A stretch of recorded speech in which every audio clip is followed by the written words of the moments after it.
Allie Monroy here with Jake Shapiro outside of Folsom Field, and it's another beautiful day in Boulder in November, which is insane.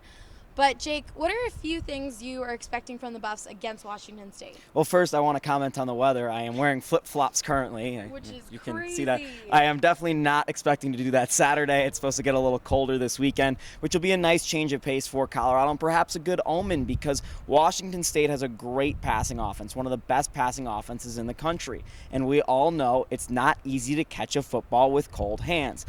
Colorado's defense also not going to make it easy to catch any footballs because their passing defense is one of the best in the country.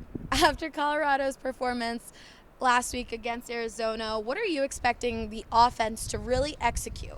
I want them to get back to their principles of running the football because you saw last week they had struggled with blitzing a little bit. I talked to Alex Kelly this week, and he said that the defensive line of Arizona really threw everything that they possibly could at the Buffs and that they got better from the two prior games where that also happened to them, but they still struggled, and I think they need to get their running backs and wide receivers moving a little bit laterally in screen passes and quick ditch routes, and that way they'll offset the defensive line and the rushing ability that Washington State will bring as well.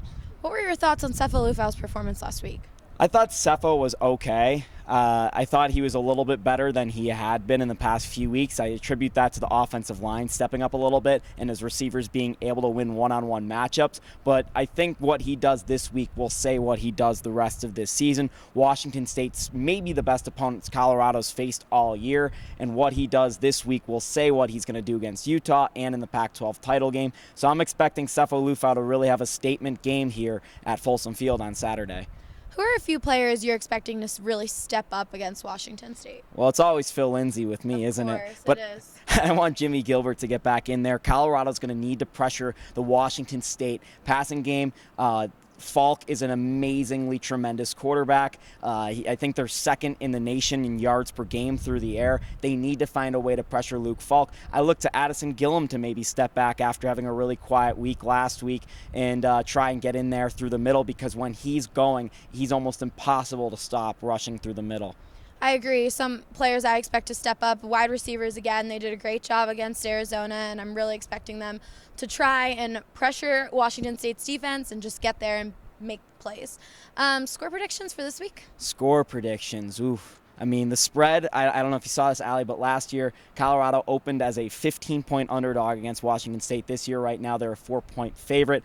Therefore, I'm going to go with the Colorado Buffaloes winning. I'm going to have them at 35 to Washington State 24 in this contest. Well, I'm going to go for Colorado as well. I'm going to say Colorado 21, Washington State 17. Thanks for watching BSN Buffs pregame video. For the rest of our content, be sure to go to bsndenver.com. For Jake Shapiro, I'm Allie Monroy, BSN Buffs.